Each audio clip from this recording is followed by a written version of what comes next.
Bloodborne is one of the most beloved games of all time, almost mythical in the way it's remembered. Nearly a decade has passed and fans are still begging for a PC port, a remaster, anything to bring it back into the spotlight.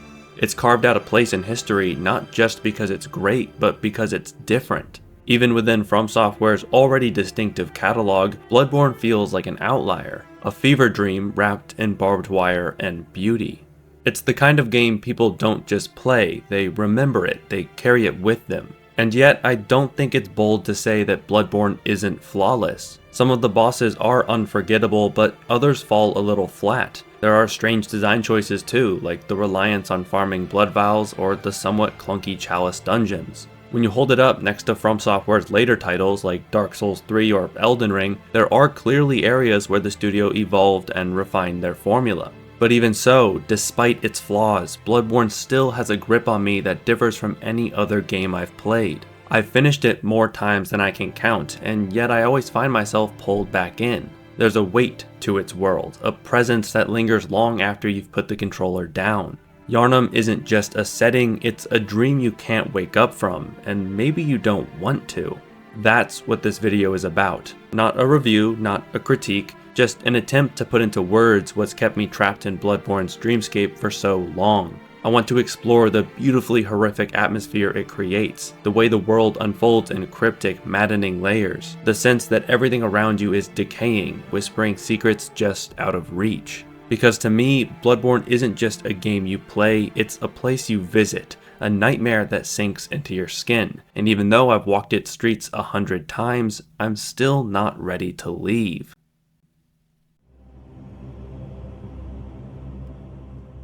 The city of Yharnam is not just where Bloodborne begins, it is Bloodborne. From the first steps you take beyond the clinic, you're wandering into the aftermath of something ancient and ongoing.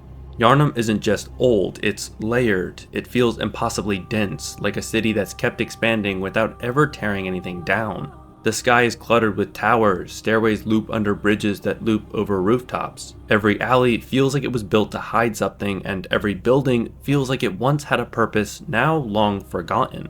You're constantly climbing over remnants of rituals, lives, and tragedies that no one talks about anymore. The world doesn't just suggest history, it bleeds it. Crumbling bricks and weather-worn statues line your path. Rusted iron gates creak open like they haven't moved in years. Candles burn in windows where no one lives. You'll pass through homes still filled with furniture, paintings, shelves. People once lived here, but now they're either gone or behind bolted doors, whispering to themselves or praying you'll leave them alone.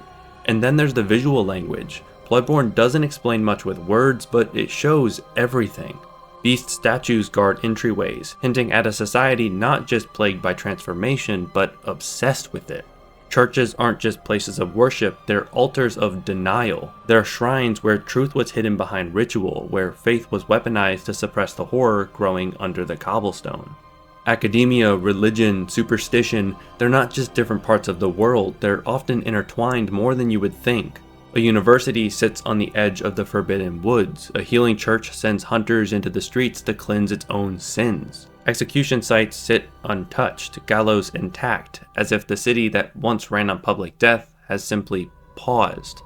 And still, there's a strange beauty in all of it. Bloodborne doesn't just show you rot, it romanticizes it. Elegance in decay, erosion turned into art. The cobblestone streets glisten with wet blood, and trees twist like reaching limbs. There are carvings of beasts on doors and murals of transformation above altars. This is a city that fears the beast, and yet immortalized it in stone and steel, as if on some level they knew they were becoming what they worshipped, or feared it so much they built it into their bones. Yharnam is a tomb, a shrine, a warning, but it's also a reflection, a mirror held up to the player and to the world that built it. You don't just explore it, you excavate it, and the deeper you go, the more it feels like you're unearthing something that should have stayed buried. In Bloodborne, the story is never handed to you. The world is the story, and you read it not through dialogue, but through doors that don't open, through rooftops you fall from by accident, and through alleys that loop into places you didn't know were connected. Every corner tells a story, but none of it is told out loud. You have to listen with your eyes. This is a game where environmental context replaces basic storytelling, where a locked gate isn't just a wall, it's a future realization. You circle back hours later and suddenly the world reshapes itself, not because it's changed, but because you have. Bloodborne teaches you to pay attention by forcing you to care about space. Every shortcut unlocked feels like you've earned a deeper understanding of the city, like you pushed through its defenses and carved out a safe space, even if just for a moment.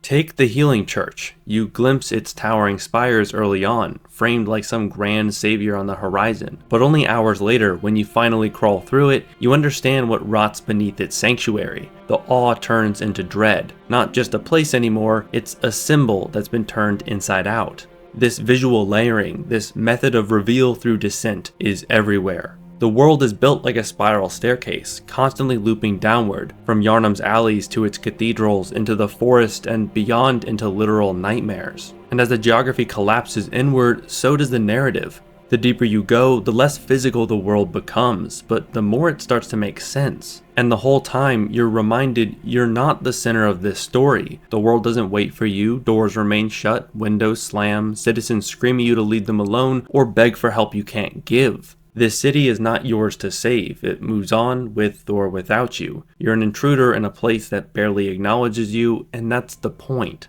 There's a sense that you've wandered into a machine that's been running far too long to notice another cog. You're not chosen, you're not even wanted, and yet with each step, with each shortcut and unlocked gate, something changes. You grow familiar to this world. There's an intimacy in returning to the same places over and over, seeing them in new light, from new angles, and with new knowledge. What was once foreign becomes known, not safe, but at least able to be navigated. And that growing mastery of the map, that learned familiarity, becomes its own kind of storytelling. It reflects your descent, not just into the city's bowels, but into its secrets. And just like the player, the story doesn't unfold in a straight line. It curls in on itself. It's about finding meaning in place, not in what people say, but in what the world is. And by the time you understand what Yharnam really is, it's already too late to turn back. Bloodborne's world doesn't just look haunted, it sounds haunted. And often it sounds like nothing at all. That silence isn't an oversight, it's a design choice. In fact, it's the most important sound in the game. There's a weight to it, a kind of oppressive stillness that wraps around the player like damp cloth. It's not peaceful, it's unsettling. It tells you something is wrong long before the beasts start howling. In the absence of music, your ears become sensitive to everything else. You hear water dripping behind a wall you can't reach, a floorboard groans even though you're standing still. In the distance, someone coughs, someone screams, but you never see them. These aren't jump scares, they're reminders. Reminders that the world is alive in all the wrong ways. The ambient horror of Bloodborne is never showy. There's no rising strings when something lunges out of the dark. It's subtle, it's patient. It's the creak of a lamp swaying in the wind, the whisper of something behind a locked door. The far-off sound of a bell ringing, not meant for you. Like someone is holding a ceremony in a place you're not welcome, and the echoes are all that remain. Every environment has its own signature sounds. Rain clinking against cobblestone, wet footsteps in the nightmare frontier, wind howling through dying trees. You know where you are just by what you hear, and more importantly, you know what isn't right. That deep growl too close to the fog gate, that chant-like moaning in the lecture building that feels both human and completely alien. Sound in Bloodborne isn't background, it's atmosphere given shape.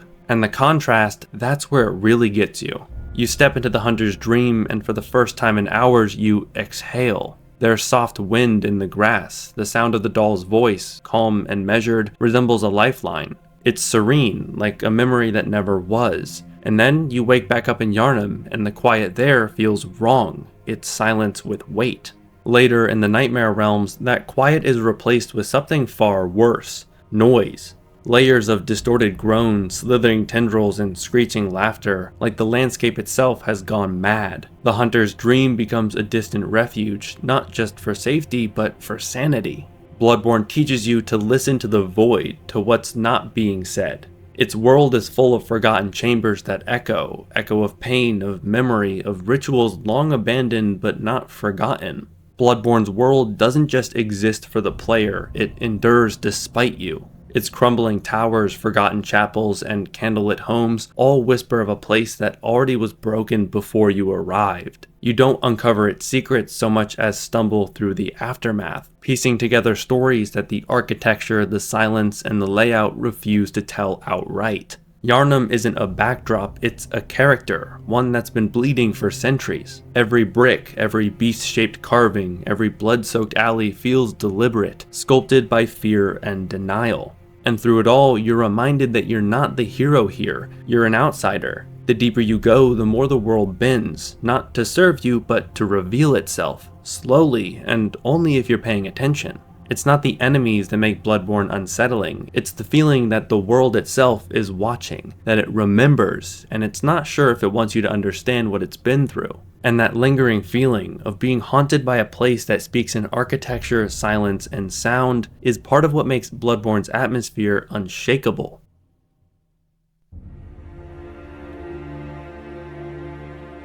In Bloodborne, there's an intoxicating sense of power. You are the hunter, swift, brutal, and unrelenting. The very title feels empowering, like a role you were born to embody. You're not a mere wanderer or reluctant hero, you are the predator, cloaked in leather and bone, armed with blades that snap and stretch into monstrous forms. Everything about you screams danger. You're not hiding in the shadows, you are the shadow that others fear. Early on, the game plays into this fantasy. The mechanics make you feel untouchable. Bloodborne's rally system encourages you to charge forward instead of backing away, to punish the enemy for daring to hurt you. Every time you retaliate and snatch your health back, the game seems to whisper, this is what a real hunter does. Quick-step dodging lets you weave around attacks like a seasoned killer, and visceral strikes reward precise aggression with dramatic takedowns. Even the design of your trick weapons feels tailored to someone in complete command of the hunt. The enemies in central Yharnam play along. Pitchfork-wielding villagers stagger under your strikes, beasts fall before your saw and blade. Their numbers are large, but their tactics are basic. In these opening hours, Bloodborne gives you the illusion of control. The city may be sick, but you are the cure. You are the hunter.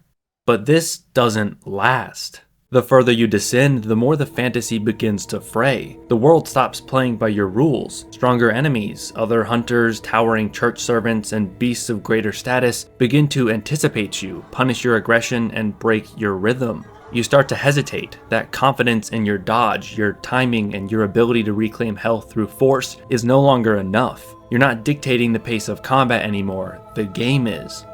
And worse, the world begins to reveal its cruelty in ways that are less about challenge and more about psychological pressure.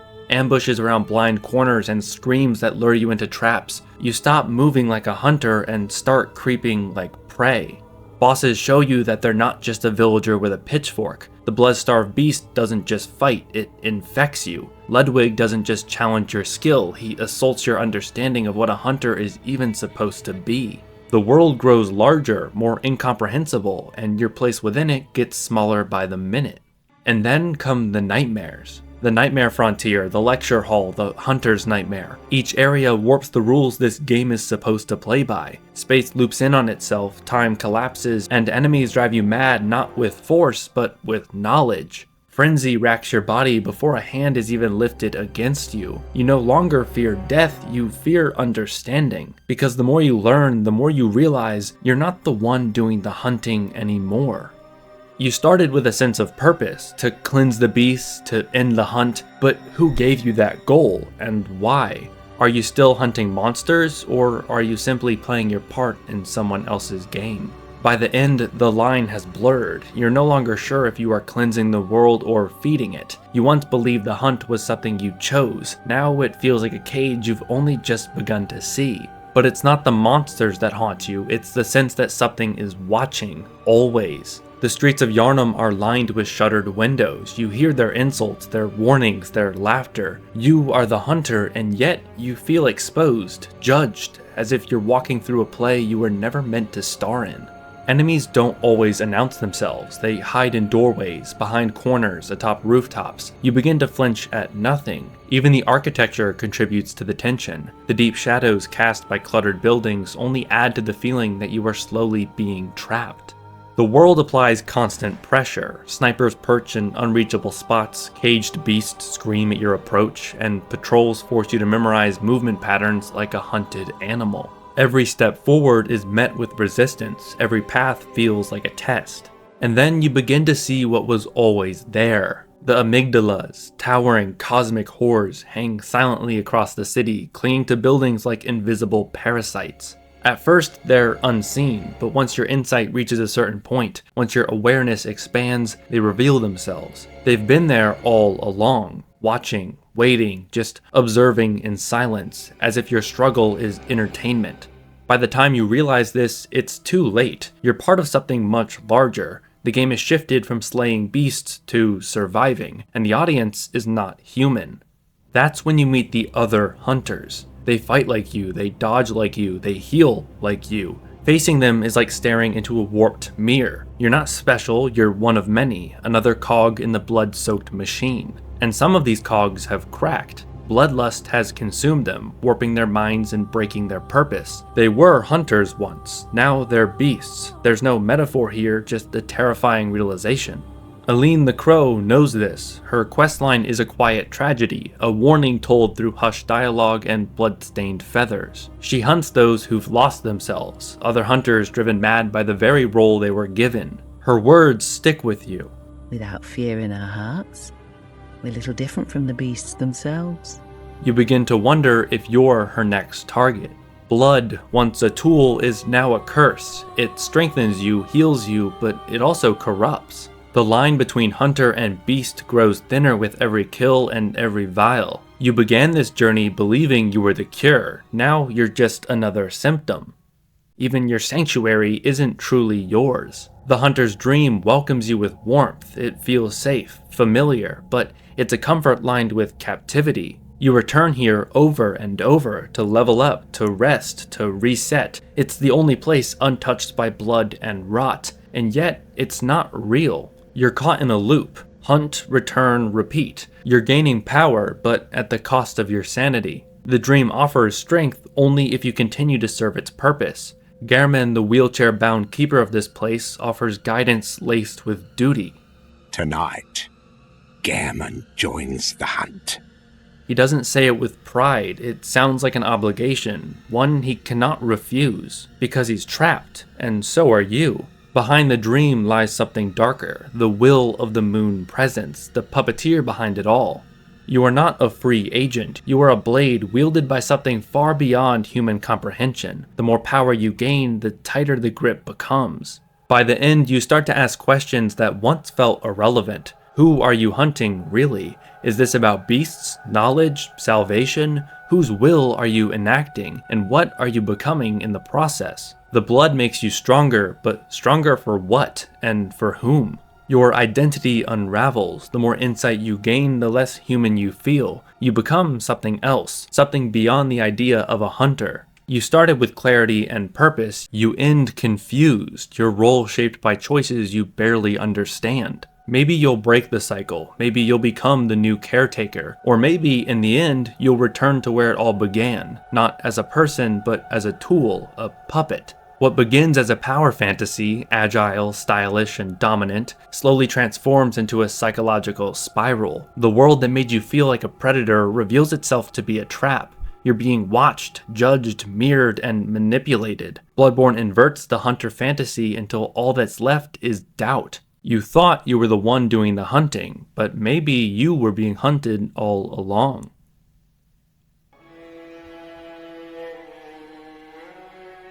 I've been talking about insight a couple times throughout this video, but for anyone who needs a reminder, insight is something you collect, spend, and use to summon allies or purchase strange items. But that's only the surface. Insight is more than a number. It's a metaphor for awareness, for peeling back layers of illusion until nothing familiar remains. At first, it feels like a gift. The more insight you gain, the more the world reveals itself. You notice new enemies, hear whispers in the wind, seeing creatures clinging to buildings you once thought were empty. It's as if your mind has been tuned to a deeper frequency, but the revelation comes with a cost. The truth is disturbing, and the game makes sure you feel that, because in Bloodborne, ignorance is not only bliss, it's safety. Bloodborne's opening hours sell you a gothic nightmare. Yharnam is a cursed city. Its streets are crawling with beasts and sickly citizens. It's terrifying, but it's tangible. You think you understand the rules. You are a hunter and they are the monsters. But insight begins to erode that simplicity. Gradually, the facade cracks. The statues stop looking like stone, the sky turns alien, the boundaries between nightmare and reality blur, and the beasts you once fought start to resemble something else. Not cursed villagers, but failed vessels, failed experiments, and failed gods. The true horror of Bloodborne isn't the plague, it's the truth behind it. That the world was never sane to begin with. That the city of Yharnam isn't battling disease, but the consequences of forbidden knowledge. That the healing church was never interested in saving people, but in ascending beyond them. The horror, then, isn't what you see, it's that you were blind to it all along.